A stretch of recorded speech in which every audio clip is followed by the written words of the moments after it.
Good morning. It is day 168 on the Pacific Crest Trail, day before we reach the terminus, and it's probably been one of the most miserable mornings in recent memory, at least. Still incredibly foggy and cold, like you can see, just fog everywhere. Not actively raining, which is nice, but it is freezing. I'm wearing like all of my layers. Sadly, my gloves got wet yesterday, so not wearing those. Very cold hands. Definitely a type 2 fun kind of morning. Everyone just kind of groaning and not wanting to get out of their tents in the morning. So very enjoyable. A bit of delirium to start the day. But yeah, today got about 21 miles to go. Less than 4,000 feet of up. I'm kind of hoping, well, we've got probably the biggest bit of up to start with. So I'm hoping that will warm us up first thing, get some feeling back in our fingers and toes. But yeah, it's a fun one. God, had everyone questioning why we're doing the PCT, but the fact that we only have like 30 miles to go till we reach the end is keeping us going.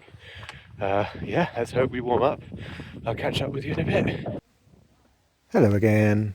We may have been miserable getting out of our tents this morning, but I should have mentioned that part of the reason it was so difficult was because we'd had a glorious night's sleep. Because we went to bed so early, we all got like 10 hours of sleep or something, and it was so nice.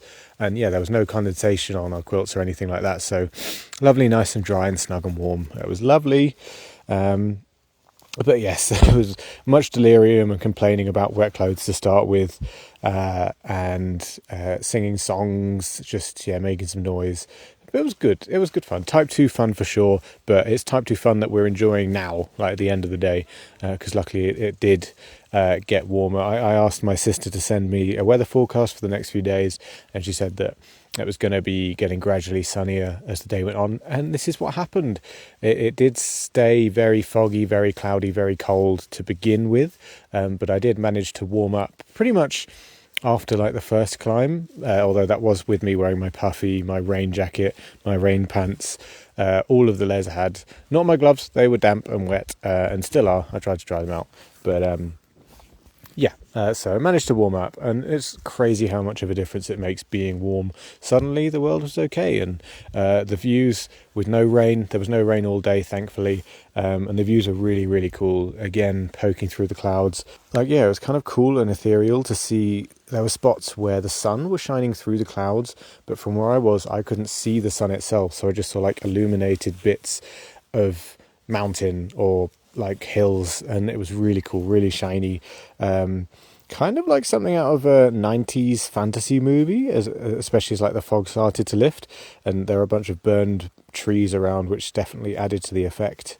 And I'm also not that annoyed about not seeing all of the views today, because we will be coming back southbound, back to Harts Pass.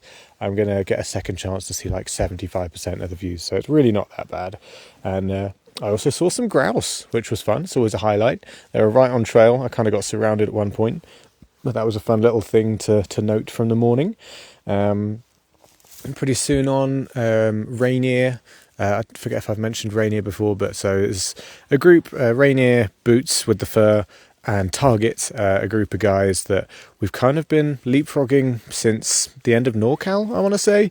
So I chatted to him on the way down into Harts Pass, which was fun. By this point, I still hadn't taken off any of my layers, and I was sweating profusely. But we got to Harts Pass. I got to take off my layers, much more comfortable. And there was also amazing trail magic going on. Like someone had set up a whole little tent, a gazebo, filled it with sofas, a fridge, cooking stuff. They had some kind of Wi-Fi set up.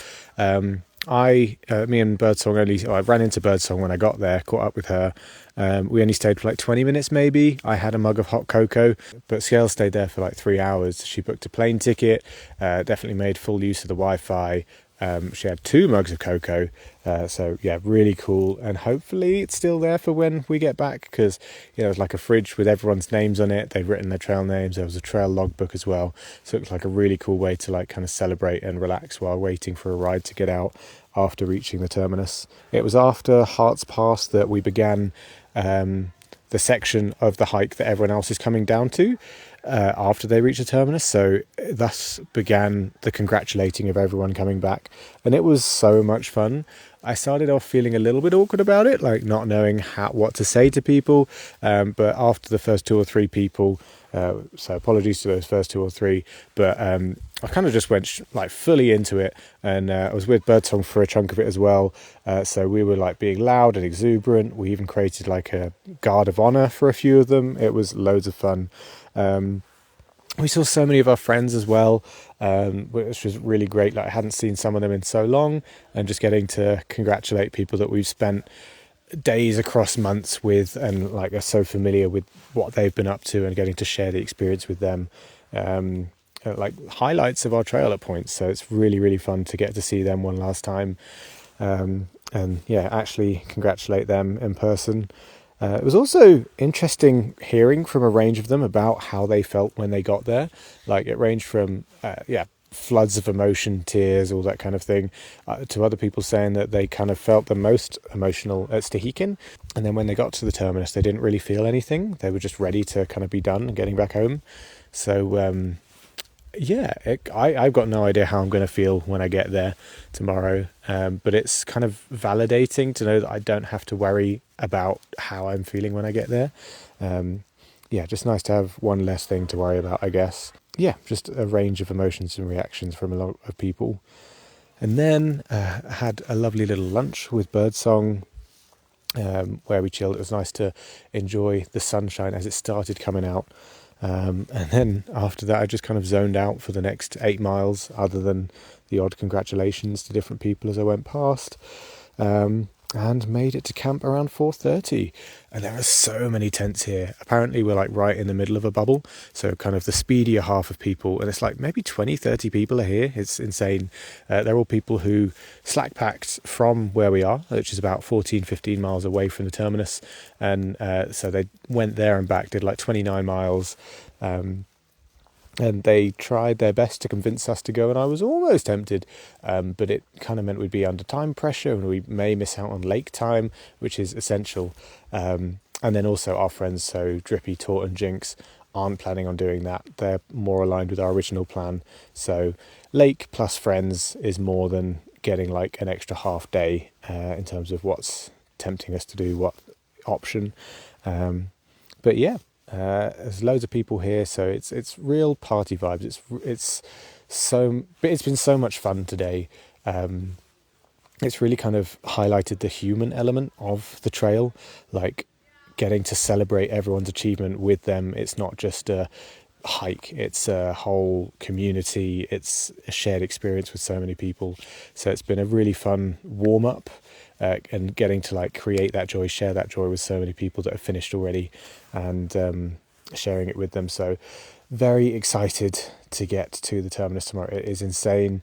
Tomorrow is the day we get to the terminus. Tomorrow is the day we finish our through hike, even though we have another 30 miles to come back. But we finish and we hike to Canada tomorrow. We get to the border. Don't know how to feel about it still. Might have more to say about it in the future.